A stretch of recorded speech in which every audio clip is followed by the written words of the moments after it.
साधु संत ऋषि मुनि। साधु किसे कहते हैं? जिसने साधना स्टार्ट की वो साधु। शुरुआत प्राइमरी साधना में जो आज स्टार्ट हुआ वो साधु। जिसने अपनी साधना में रह करके अपनी इच्छाओं का अंत कर दिया वो संत। अंत मीन्स संत, साधु संत। फिर जब अंत हो गया तो रिसर्च स्टार्ट किया उन्होंने। तो रिसर्च करने से ऋषि, साधु संत ऋषि। और फिर देखा कि रिसर्च हो गई, अब तो मनन करने लग गए, आत्मचिंतन करने लगे, आत्म बोध मतलब अंतर्मुखी हो गए। तो वो मनन करने से मुनि, साधु संत ऋषि और संता हैं दो, एक नारद जी और एक हनुमान जी। हनुमान जी और नारद जी को क्या उपाधि मिली है? संता। ये संत नहीं है, ये संता। ये संता कोटि में आते हैं। सनकादि ये सब संता कोटि में आते हैं। तो ये 16 संस्कार, 9वां विद्यारंभ, 10वां कर्ण भेदन, 11वां यज्ञोपवीत, 12वां वेदारंभ, 13वां केशांत, 14वां समावर्तन, 15वां विवाह संपन्न विवाह संस्कार। इसलिए विवाह को भी 15वां संस्कार माना जाता है। इसलिए उसमें होता है पाणी ग्रहण संस्कार। आजकल तो पाणी ग्रहण लोग कहाँ टाइम मिलता है करने का, भाग जाते हैं ले लेके।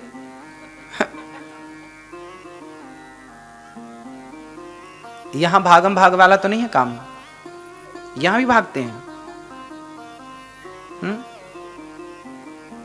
नहीं भागते हैं। 16वां है अंत्येष्टि, जिसे अंतिम संस्कार कहते हैं। तो हमारे यहां 16 संस्कार।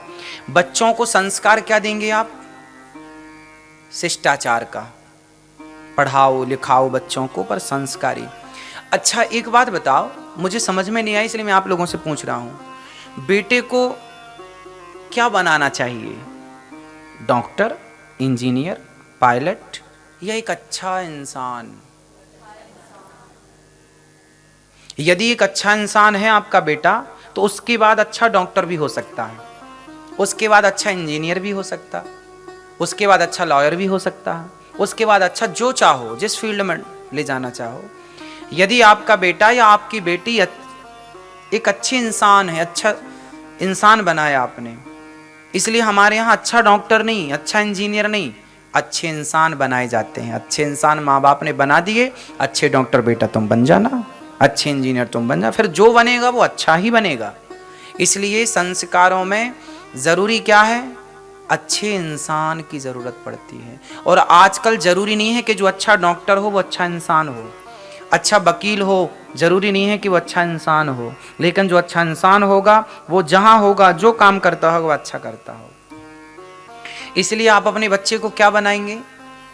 एक अच्छा इंसान बनाइए, एक अच्छा बेटा बनाइए, विवेकानंद जी जैसा, रामकृष्ण परमहंस जी जैसा, स्वामी रामानुजाचार्य जी जैसा, तुलसीदास जी जैसा। एक अच्छा बेटा बनाइए महाराणा प्रताप जैसा, एक अच्छी बेटी बनाइए झांसी की रानी जैसी।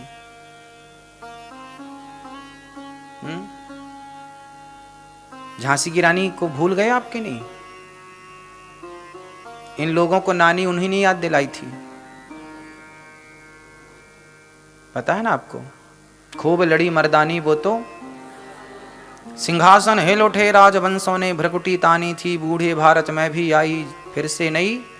खूब लड़ी मर्दानी वो तो गद्दारी कर दी अपने लोगों ने, नहीं घर में घुस के और मारती वो, है ना। तो बेटियों को झांसी की रानी बनाओ, फौलादी बनाओ, जूजू मत बना देना। आजकल की बेटियां कॉकरोच से भी डरती हैं।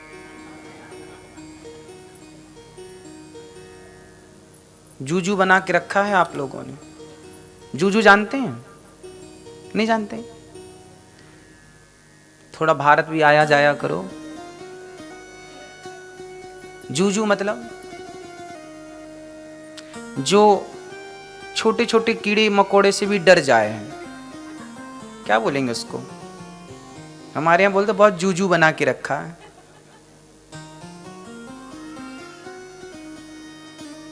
अब हम लोग तो जूजू कह देते हैं। तो ऐसे बेटियों को फौलादी बनाओ, झांसी की रानी। बेटों को संस्कार दो,